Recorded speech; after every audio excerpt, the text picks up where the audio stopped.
Animal Farm by George Orwell. Chapter 1. Mr. Jones of the Manor Farm had locked the hen houses for the night, but was too drunk to remember to shut the popholes. With the ring of light from his lantern dancing from side to side, he lurched across the yard, kicked off his boots at the back door, drew himself a last glass of beer from the barrel in the scullery, and made his way up to bed, where Mrs. Jones was already snoring. As soon as the light in the bedroom went out, there was a stirring and a fluttering all through the farm buildings. Word had gone round during the day that old Major, the prize middle white boar, had had a strange dream on the previous night and wished to communicate it to the other animals. It had been agreed that they should all meet in the big barn as soon as Mr. Jones was safely out of the way. Old Major, so he was always called, though the name under which he had been exhibited was Willingdon Beauty, was so highly regarded on the farm that everyone was quite ready to lose an hour's sleep in order to hear what he had to say. At one end of the big barn, on a sort of raised platform, Major was already ensconced on his bed of straw under a lantern which hung from a beam. He was 12 years old and had lately grown rather stout, but he was still a majestic-looking pig, with a wise and benevolent appearance, in spite of the fact that his tushes had never been cut. Before long, the other animals began to arrive and make themselves comfortable after their different fashions. First came the 3 dogs, Bluebell, Jessie, and Pincher, and then the pigs, who settled down in the straw immediately in front of the platform. The hens perched themselves on the windowsills, the pigeons fluttered up to the rafters, the sheep and the cows lay down behind the pigs and began to chew the cud. The 2 cart horses, Boxer and Clover, came in together, walking very slowly and setting down their vast hairy hoofs with great care, lest there should be some small animal concealed in the straw. Clover was a stout, motherly mare approaching middle life, who had never quite got her figure back after her 4th foal. Boxer was an enormous beast, nearly 18 hands high, and as strong as any 2 ordinary horses put together. A white stripe down his nose gave him a somewhat stupid appearance, and in fact he was not of first-rate intelligence, but he was universally respected for his steadiness of character and tremendous powers of work. After the horses came Muriel, the white goat, and Benjamin, the donkey. Benjamin was the oldest animal on the farm, and the worst-tempered. He seldom talked, and when he did, it was usually to make some cynical remark. For instance, he would say that God had given him a tail to keep the flies off, but that he would sooner have had no tail and no flies. Alone among the animals on the farm, he never laughed. If asked why, he would say that he saw nothing to laugh at. Nevertheless, without openly admitting it, he was devoted to Boxer. The 2 of them usually spent their Sundays together in the small paddock beyond the orchard, grazing side by side and never speaking. The 2 horses had just lain down when a brood of ducklings, which had lost their mother, filed into the barn, cheeping feebly and wandering from side to side to find some place where they would not be trodden on.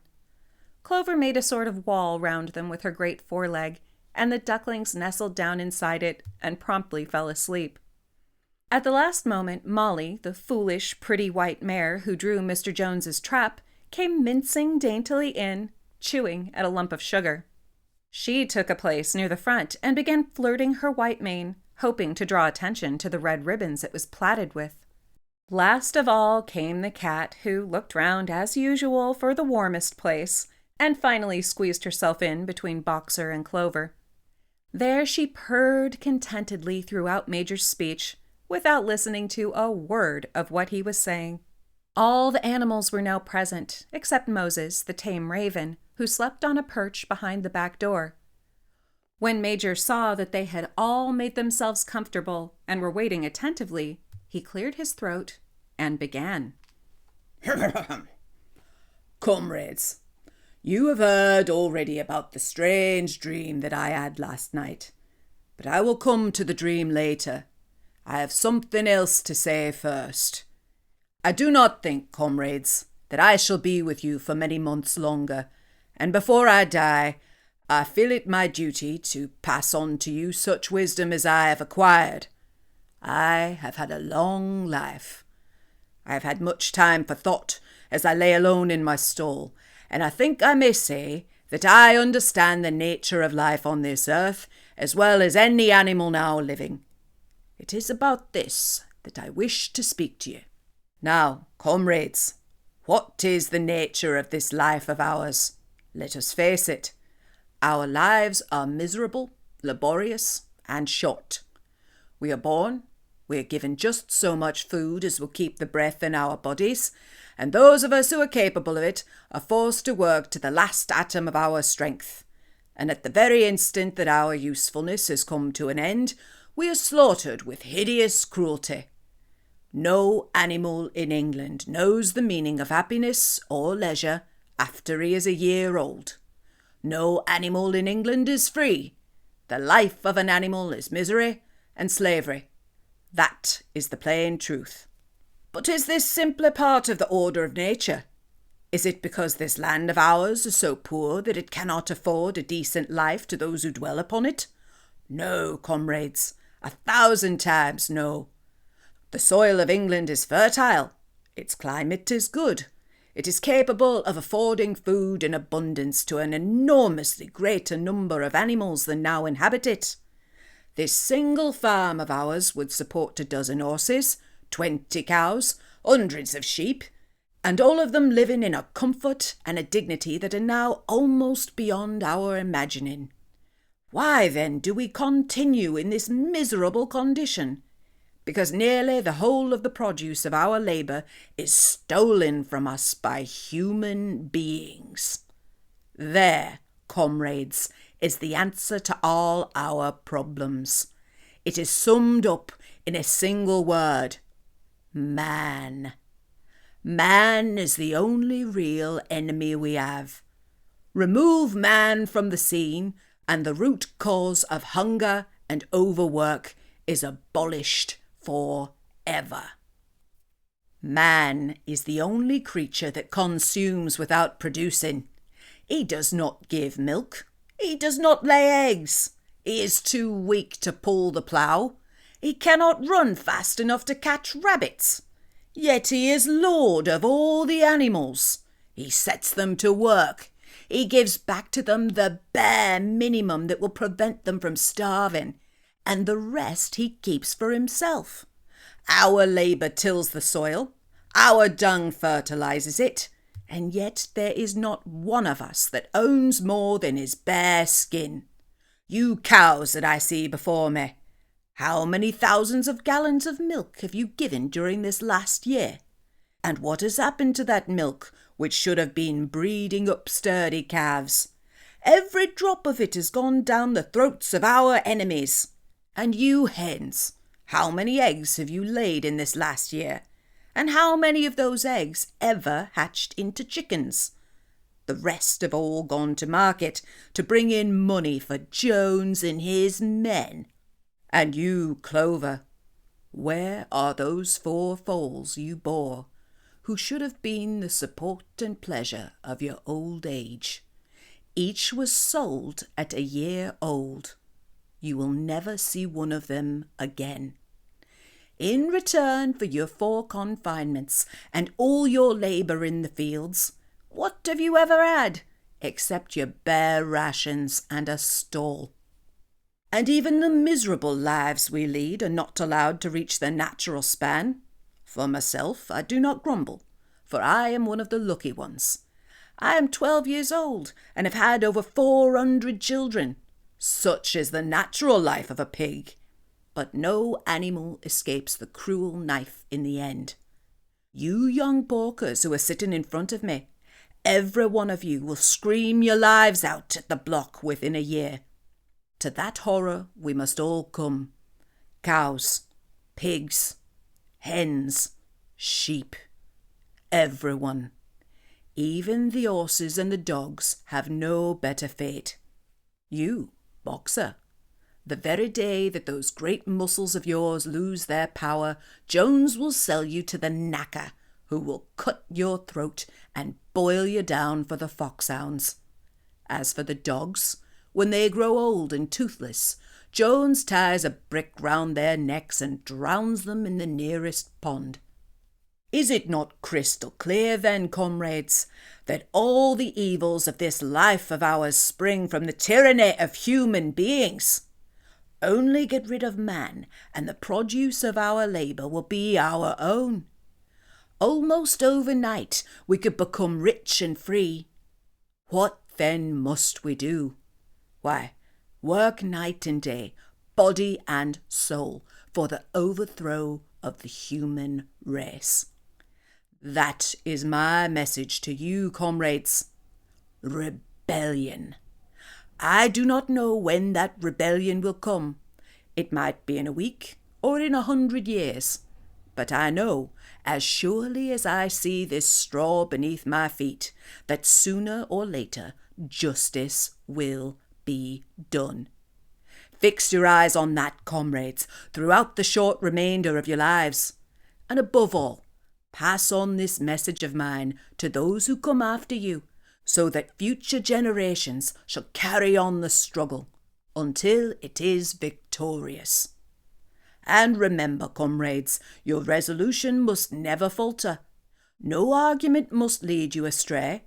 Never listen when they are telling you that man and the animals have a common interest, that the prosperity of one is the prosperity of the others. It is all lies.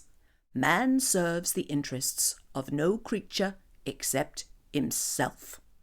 And among us animals let there be perfect unity, perfect comradeship in the struggle.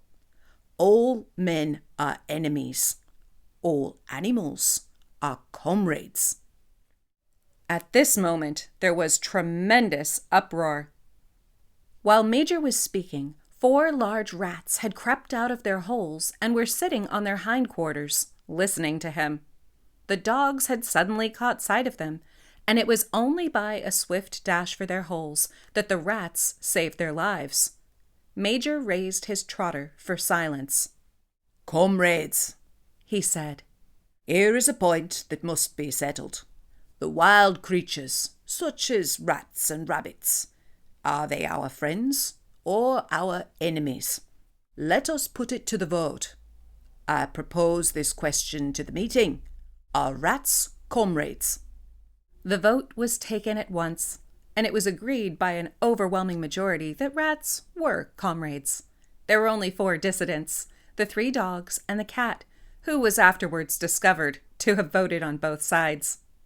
Major continued. I have little more to say. I merely repeat, remember always your duty of enmity towards man and all his ways. Whatever goes upon 2 legs is an enemy.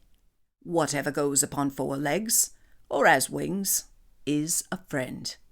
And remember also that in fighting against man, we must not come to resemble him.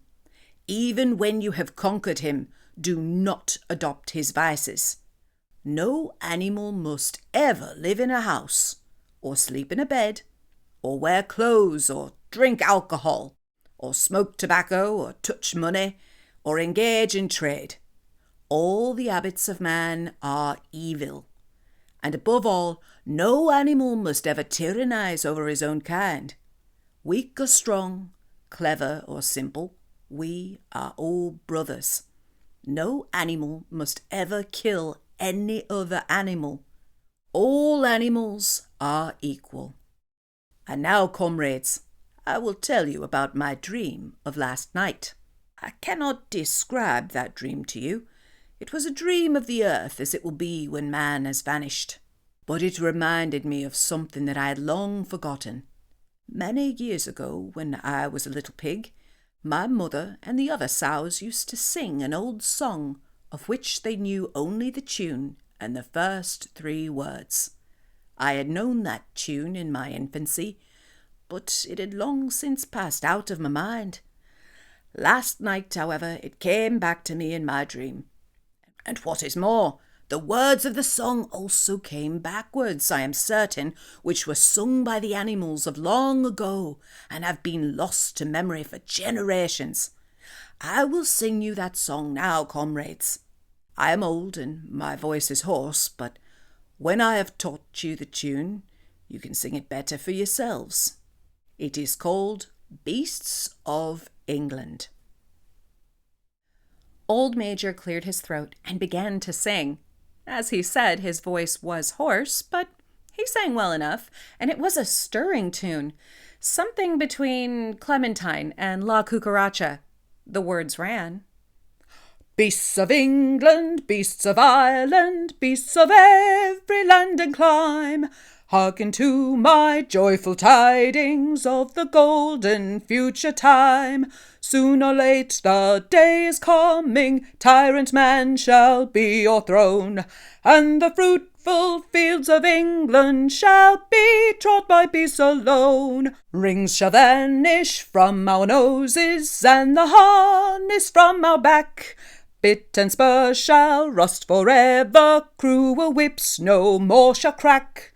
Riches more than mine can picture, wheat and barley, oats and hay, clover beans and mangel wurzels shall be ours upon that day. Bright will shine the fields of England, purer shall its waters be, sweeter yet shall blow its breezes on the day that sets us free.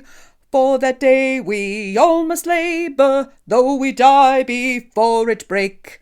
Cows and horses, geese and turkeys, all must toil for freedom's sake.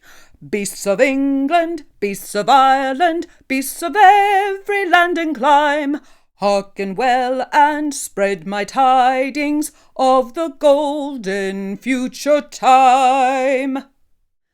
The singing of this song threw the animals into the wildest excitement. Almost before Major had reached the end, they had begun singing it for themselves. Even the stupidest of them had already picked up the tune and a few of the words, and as for the cleverer ones, such as the pigs and dogs, they had the entire song by heart within a few minutes. And then, after a few preliminary tries, the whole farm burst out into Beasts of England in tremendous unison. The cows lowed it, the dogs whined it, the sheep bleated it, the horses whinnied it, the ducks quacked it. They were so delighted with the song that they sang it right through 5 times in succession, and might have continued singing it all night if they had not been interrupted. Unfortunately, the uproar awoke Mr. Jones, who sprang out of bed, making sure that there was a fox in the yard. He seized the gun which always stood in a corner of his bedroom and let fly a charge of number 6 shot into the darkness. The pellets buried themselves in the wall of the barn, and the meeting broke up hurriedly. Everyone fled to his own sleeping place. The birds jumped onto their perches. The animals settled down in the straw, and the whole farm was asleep in a moment.